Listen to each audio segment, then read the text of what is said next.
Baik, dan untuk kita melihat kepada jumlah seperti data berkaitan dengan jumlah kanak-kanak di Malaysia, saya nak terus bersama dengan Firdaus Azil kerana Firdaus Azil ada dapatan dan juga data berkaitan dengan kanak-kanak ini sebab ada isu-isu yang boleh kita kaitkan dengan keadaan dan juga situasi kanak-kanak di Malaysia. Silakan Firdaus. Okey, baik, terima kasih. Seperti yang saya maklumkan, saya nak berkongsi sedikit statistik yang mana ini disediakan oleh Jabatan Perangkaian Malaysia, yang mana ini telah dikongsikan sendiri oleh Ketua Perangkawan iaitu Datuk Seri Dr. Muhammad Uzair Mahidin, yang kalau boleh saya petikkan sedikit, yang mana ia berkatakan bahawa jumlah kanak-kanak yang memerlukan pemeliharaan dan perlindungan meningkat 49% kepada 6,144 pada tahun lalu berbanding 5,858 individu pada tahun sebelumnya. Dan kalau boleh saya juga nak kongsikan sedikit statistik yang mana kita sediakan. Ini adalah statistik kanak-kanak Malaysia tahun 2022 seperti yang saya sebutkan tadi.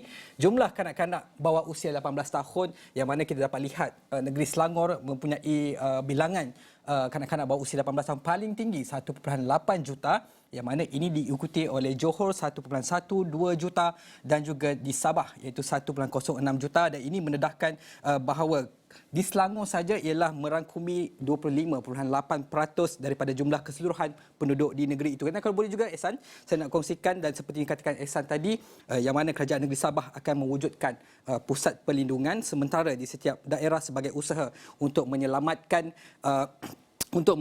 kanak-kanak tanpa kerayatan di negeri itu, yang mana kita boleh dengarkan petikan ucapan daripada Datuk Sri Haji G yang dibacakan oleh pembantu beliau, Datuk Abidin Madingkes. Silakan. Pusat ini akan menyediakan program khas yang menerapkan kemahiran mengenai pengurusan diri, kehidupan bermasyarakat, dan juga pembelajaran rohani secara tidak rasmi. Selepas itu, kanak-kanak ini akan dikembalikan kepada ibu bapa ataupun penjaga apabila tempoh 3 bulan berakhir. Pelaksanaan inisiatif ini adalah selaras dengan Konvensyen Geneva 1989 yang menekankan hak-hak anak-anak untuk mendapatkan perlindungan dari sebarang keadaan yang berbahaya, termasuk kemungkinan pengeksploitasian terhadap anak-anak, dan juga serta Akta Kanak-kanak tahun 2001 perkara 17 bracket K bracket 1 dan bracket 2, di mana ianya melarang kanak-kanak terlibat dengan aktiviti meminta sedekah ataupun mengemis serta aktiviti yang memudaratkan kesehatan atau kebajikan kanak-kanak.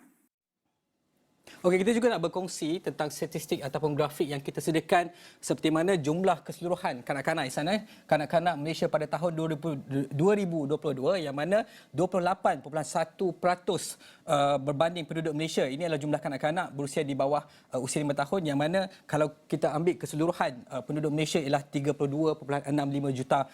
32.65 juta, yang mana kanak-kanak di bawah usia 5 tahun berjumlah 2.39 juta, yang mana ini merupakan 26% daripada jumlah kanak-kanak. Dan kalau kita pecahkan lagi, kita bahagikan lelaki dan perempuan, yang mana untuk 1.2 juta terdiri daripada kanak-kanak lelaki dan 1.17 juta merupakan kanak-kanak perempuan. Ini merupakan statistik yang disediakan oleh Jabatan Statistik Malaysia. Jadi kita kembalikan kepada Ehsan. Dan juga Firdaus Azil, kalau melihat kepada statistik kanak-kanak di Malaysia tahun 2022 dengan 28.1% adalah kanak-kanak di usia 5 tahun berjumlah dengan jumlah 2.39. Tapi seperti yang dinyatakan, Sabah antara isu-isu penting apabila ia melibatkan hal berkaitan dengan eksploitasi dan sebagainya.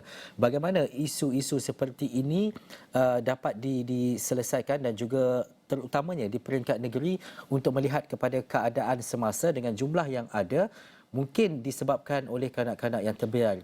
Dari sudut pandang seorang wartawan, bagaimana ia melihat supaya isu-isu seperti ini di setiap negeri, bukan di Sabah saja, dapat diselesaikan? Baik, kalau kita kembali daripada ini, kalau kita dapat lihat kembali 1.8 juta tertinggi di Selangor, Johor dan juga Sabah. Kita tahu, bukan kita nak membuat perbezaan, tetapi kita tahu bahawa mungkin tiga negeri ini, kalau Selangor, Johor mungkin infrastrukturnya lebih berbeza berbanding dengan Sabah. Jadi ini juga adakah ia akan memberikan orang kata protection ataupun support kepada mereka ni. Jadi kalaulah kita mengambil kira, kalau ini mungkin penting untuk wakil-wakil rakyat dan juga kerajaan negeri, mereka akan mengambil kira bahawa pertambahan jumlah kanak-kanak 5 tahun ini adakah ia bersesuaian dengan polisi yang disediakan. Dan kita akan melihat bagaimana mereka berdasarkan statistik ini, dia akan merangka program-program yang bersesuaian supaya untuk memastikan kanak-kanak ini, kerana kita tahu kanak-kanak ini merupakan masa depan negara, sudah pasti perlindungan mereka, kesejahteraan mereka juga perlu diambil kira, Ihsan. Baik, terima kasih Firdaus Azil. Itu antara perkara penting untuk kita memahami apabila kita bercakap berkaitan dengan infrastruktur dan sebagainya, keboleh capaian bagi memastikan bahawa keadaan dan juga situasi kanak-kanak seperti bawah 5 tahun, bawah 10 tahun dan sebagainya dapat dibentuk dengan baik supaya tidak berlaku perkara-perkara yang tidak diingini seperti mengemis dan sebagainya. Baik.